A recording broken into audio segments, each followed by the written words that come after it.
గురువుగారు కాళ్ళు మొక్కడం చూసిన శిష్యుడు, గురువుగారు, ఈ కాళ్ళు మొక్కడం వెనకాల ఉన్న ఆంతర్యమేమిటో చెప్పగలరా అని అంటాడు. దానికి గురువుగారు, నాయనా, మనిషి ముందుకు సాగకుండా జీవితం ముందుకు సాగదు. దానికి కారణం కాళ్ళు. ఎన్నో దారులను, మలుపులను, ఎత్తుపల్లాలను, ముళ్ళను, రాళ్లను దాటుకొని కొన్ని వందల మైళ్ళు నడిచి నడిచి కాళ్ళు మనిషికి విజయాలను చేకూరుస్తాయి.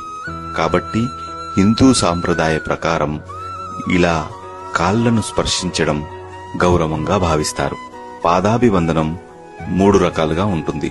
మొదటిది నడుము వరకు వంగి పాదాలను తాకడం, తద్వారా ఎదుటివారిని గౌరవించుకోవడం అన్నమాట. రెండవది మోకాళ్లపై కూర్చొని తలని కాళ్లకు తగిలేలా మొక్కడం.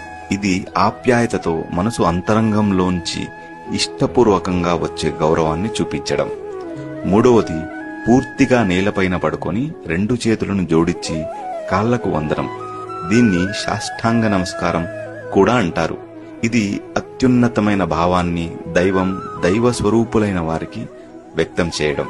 ఒక పాదాభివందనంతోనే గర్వం, పొగరు, అయిష్టం, ద్వేషం అన్నీ మీ పాదాల వద్ద వదిలేస్తున్నానని మాటలలో చెప్పకుండానే వ్యక్తం చేయడం.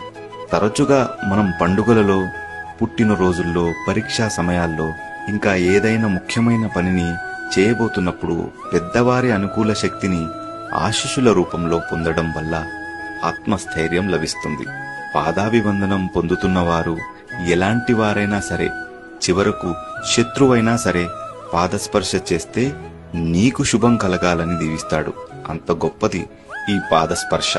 పురస్కారాలు, బిరుదులు ఎన్నో లభించినా పాదాభివందనం పొందే అర్హతని సాధించలేని వారి కీర్తి శూన్యం. వయసులో చిన్నవారు కూడా ఈ గౌరవాన్ని దక్కుతుంది. ఎప్పుడంటే అన్యులు ఎవరూ తీసుకోలేని కఠినమైన జీవన ప్రమాణాన్ని ఎంచుకున్నప్పుడు. ఉదాహరణకి అయ్యప్ప మాల వేసుకున్న కన్యస్వాములకు పాదస్పర్శ కేవలం గౌరవానికే కాదు, ప్రేమకు కూడా చిహ్నమే. భర్త కాళ్ళు మొక్కి భార్య గౌరవాన్ని ప్రదర్శిస్తే, అదే భర్త భార్య కాళ్ళని స్పర్శించి ప్రేమను వ్యక్తం